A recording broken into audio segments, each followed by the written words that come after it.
Brought to you by ITEL and Higher.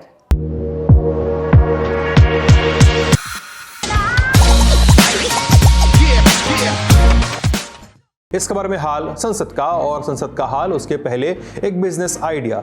अगर कोई संसद भवन परिसर के आसपास के इलाके में बैग या झोले बनाने का बिजनेस शुरू करे तो आशा की जा सकती है कि बिजनेस बहुत चलेगा, क्योंकि सांसद अब राजनीतिक मैसेजिंग के लिए झोले का इस्तेमाल बहुत कर रहे हैं। एक पार्टी कभी झोला बनवाती है सामने वाली पार्टी पर कटाक्ष करने के लिए, तो सामने वाली पार्टी एक और झोला बनवा लेती है ये कहने के लिए कि बाकी सारे झोले उठाया, ये भी झोला उठा लो।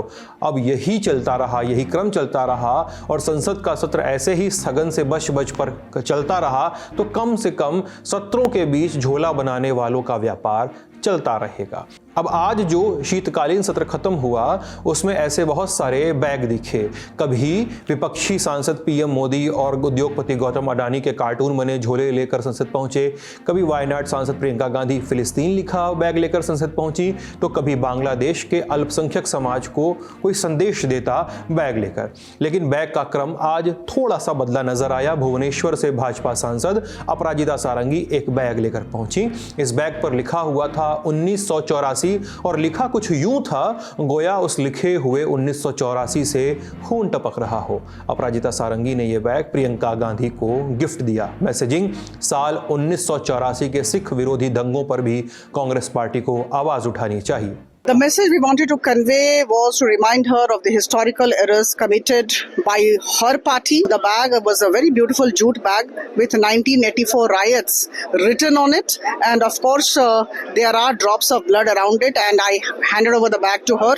She accepted it quite gleefully, I would say, and she went away with the bag. In a way 19 दिसंबर को हुए धक्का मुक्की कांड की तपिश आज भी बरकरार रही। सत्ता पक्ष ने संसद परिसर में बाबा साहब अंबेडकर की मूर्ति के सामने प्रदर्शन किया। आरोप लगाया कि कांग्रेस ने न सिर्फ डॉक्टर बी आर अंबेडकर का अपमान किया बल्कि राहुल गांधी के धक्के की वजह से भाजपा सांसद चोटिल भी हुए। वहीं विपक्ष ने अंबेडकर के मुद्दे और राहुल गांधी के खिलाफ हुई एफआईआर को लेकर विजय चौक से संसद तक पैदल मार्च निकाला, हिंसा और अपमान का आरोप लगाया। सत्ता पक्ष के सांसदों पर उन्होंने यह आरोप लगाया गनीमत थी कि आज धक्का मुक्की नहीं हुई थी, आज बस जुबानी तीरों से सभी पक्षों के माननीयों ने संतोष किया और ये कहा।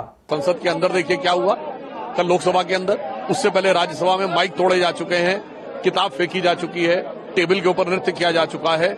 तो सदन के अंदर या सदन के बाहर कांग्रेस का एक ही सिद्धांत है कि कोई सूरत बदलना मेरा मकसद नहीं है, मेरा मकसद है कि हर कदम पे हंगामा होना चाहिए। हाउस तो खत्म हो जाएगा लेकिन मुद्दा नहीं खत्म होता है। जो बाबा साहब भीमराव अम्बेडकर जी का अपमान हुआ है और जिस तरह का उनके साथ राज्यसभा या भारतीय जनता पार्टी के लोगों का व्यवहार रहा है, जो विपक्षी मांग है उन्हें अपनी गलती स्वीकार करनी चाहिए, माफी मांगनी चाहिए। सरकार डरती है, सीधी सी बात है।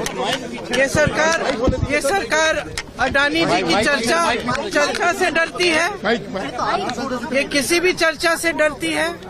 अब ये जानते हैं कि इन्होंने जो किया इनकी असली भावना निकल आई है, जो अम्बेडकर जी के प्रति इनकी असली भावना है वो निकल आई है, इसलिए अब ये अब ऑपोजिशन से डर रहे हैं। लोकसभा स्पीकर ओम बिरला ने कार्यवाही शुरू होने से पहले एक अनऑफिशियल टी पार्टी रखी थी। कोशिश ये कि शीतकालीन सत्र के आखिरी दिन तो संसद चल जाए, लेकिन इस पार्टी में विपक्षी सांसद नहीं पहुंचे। कहा कि जब हमारे सांसद यानी नेता प्रतिपक्ष राहुल गांधी पर एफआईआर हो रही है तो हमें बोलने का मौका नहीं मिल रहा है, तो ऐसी चाय पार्टी में शामिल होने का क्या मतलब है।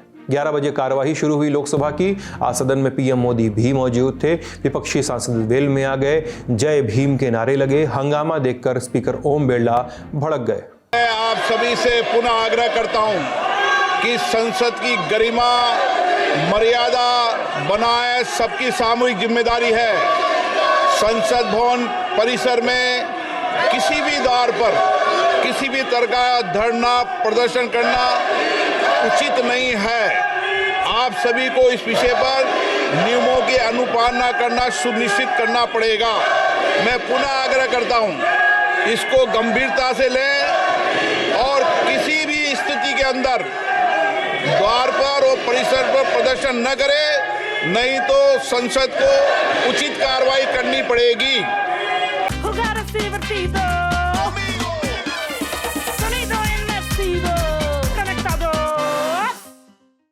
मय शोर शराबा लोकसभा की कार्यवाही को अनिश्चितकाल तक के लिए स्थगित कर दिया गया।